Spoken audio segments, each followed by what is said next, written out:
सिर्फ यही कहूँगा कि we live in the age of information and technology, और अगर हमारे जनरेशन को, यूथ को इन्फॉर्म्ड रहने की इजाज़त नहीं है तो शायद कोई परेशानी है. The youth has the right to know that drugs are a menace. They have a right to know कि उनके जीवन के साथ क्या हो सकता है अगर वो ड्रग्स में जाते हैं. फिर वो पंजाब का यूथ हो, महाराष्ट्र का यूथ हो, पूरे हिंदुस्तान का यूथ हो या पूरी दुनिया का यूथ हो, ये फिल्म जो मैसेज दे रही है उस मैसेज को सपोर्ट करने की ज़रूरत है. और ये film it's kind of become the face of a fight जो कई सालों से चल रही है, कि लोगों को एक्सप्रेस करने का मौका दिया जाए. शायद इसीलिए 2016 में हम यहाँ खड़े हैं, बिकॉज शुरुआत में ही अगर एक्सप्रेस करने का मौका नहीं मिलता तो ये दिन ही नहीं आता. On my right is Ali and Shahid, on the left is Zoya. Ekta sits behind me. They are the people who are the future, who dream larger dreams than we dreamt. All our talk of growth and progress is poppycock if the perfume of freedom which the founding fathers gifted to us is taken away. Do you want to make India into a Saudi Arabia where there's opulence, wealth, but not the most prized asset, the right to free thinking? A society that does not respect free thought sows the seeds of its own destruction. And this is what is happening. I come here to stand shoulder to shoulder with the filmmakers and for my fraternity, and I'm very glad that such a mighty turnout is here. Because I think it's tragic that one of us, Pahlaj Nilani, till yesterday fought shoulder to shoulder with me against the laws of the censorship which impinged us. It is tragic that one of us goes and becomes the toady of some powers which want to muzzle us. Nothing has changed. Nothing. In 73, my film was stopped. It was the emergency time. Today, it is tragic that as we inch towards release day, where the stars have gone out of the way and created a film which kind of holds the mirror, which shames our Indian society about the drug menace, is being strangulated. I think every freedom-loving individual must stand up and articulate his anger against this practice that's going on here in Bollywood. And I will fight till my last breath to preserve the freedom of free thought. This is the land of Buddha. This is the land of Gandhi. And I dare anybody who can stop me from doing that. That's all I have to say. Thank you, my friend. This is, I think this is two-pronged. I think there's one issue which is of the certification board that is behaving like the censor, which is cutting. I don't think that's their job. I think you certify a film, you can say 18, you can say 21, adult certificate, you can say UA, you can say U. Then it's up to the discretion of the public. You cannot certify something as adult and ask for 89 cards. What are you saying to the adult population of your country? That they are not fit, they're not equipped, they're not going to process this movie properly? I mean, you cannot take that away. That is one issue. The second thing is, I think, a constant denial of what's going on in society. Everything is like it doesn't exist. You know, digging your head in the sand, there's no drug problem, there's no marital rape, there's no racism, I mean, it's just ridiculous. मुझ पे इतना शक school में भी नहीं किया गया था जितना अब किया जा रहा है. डरा दिया है हमें, मतलब बेसिकली अगर मैं बोलूँ तो. पर द ओनली थिंग इज़ कि थोड़ा सा विश्वास रखिए. रिस्पॉन्सिबल लोग हैं, कुछ सोच के इतनी मेहनत करते हैं और फिल्म बनाते हैं, तो शो सम ट्रस्ट, इतना ही मांग रहे हैं. Thank you.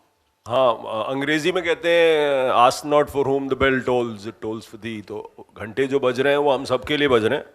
और ये सेंसर बेल आज जो चौबे के लिए बजी है वो हम सब के लिए बजेगी. और हम सब जो अपने ज़माने को थोड़ा दर्शाना चाहते हैं अपनी फिल्मों में, तो बहुत अच्छी बात है कि हम सब आज साथ खड़े हैं. ये एक शुरुआत बहुत अच्छी है, क्योंकि अकेला लड़ना, अगर अकेले इसने फिल्म बनाई होती तो अकेले कहाँ जाता.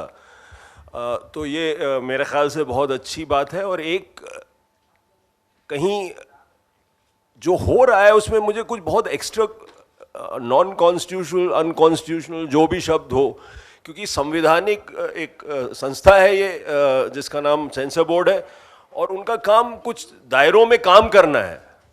तो और नाम उसका सेंसर बोर्ड तो है नहीं, central board of film certification है, वो काम सेंसर बोर्ड का कर रहे हैं। तो हम उनको बार बार भूल के बोलते रहते हैं सेंसर बोर्ड, तो उनको सर्टिफाई करना उनका काम है, वो करें।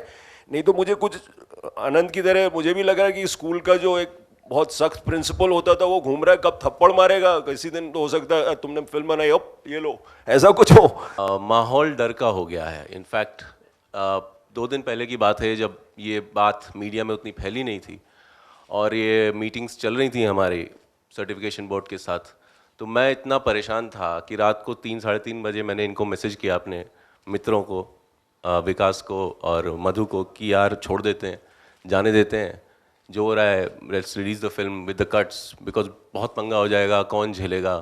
नहीं होता मेरे से यार, इतनी हिम्मत नहीं है। कल को रिलीज़ हो जाएगी, फिर कोई खड़ा हो जाएगा, मेरे ऊपर केस कर देगा, आपको परेशानी होगी, फाइनेंशियल लायबिलिटीज़ होगी, क्या है, किसके पास इतना टाइम है सब करने के लिए।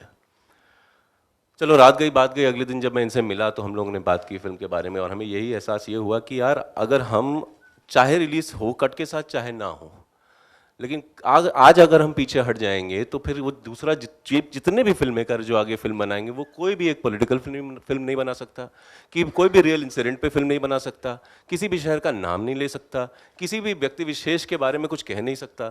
तो ये तो मतलब फिर बहुत ये मॉरली मुझे बहुत गलत लगा, और सिर्फ यही वजह है कि at great personal risk, at great financial risk that Ekta is bearing, that Phantom is bearing, at great personal risk that Anurag has taken, not just as a producer but a friend and a fellow filmmaker.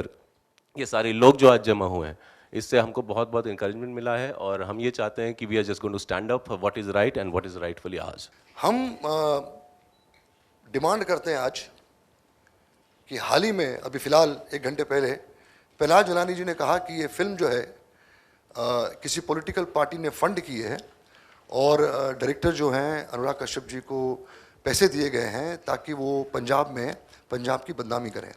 हम इस statement को condemn करते हैं, पूरी ज़ोर शरोर से इसको condemn करते हैं, और हम डिमांड करते हैं एक apology from Pahlaj Jilani that it's not an insult to Anurag और द एंटायर टीम और एकता बालाजी और anybody for that matter. It's not an insult to one individual, ये इंसल्ट पूरी फिल्म इंडस्ट्री के लिए है, ये सारे प्रोड्यूसर्स की इंसल्ट है, सारे डायरेक्टर्स की इंसल्ट है और पूरी इंडस्ट्री की इंसल्ट है।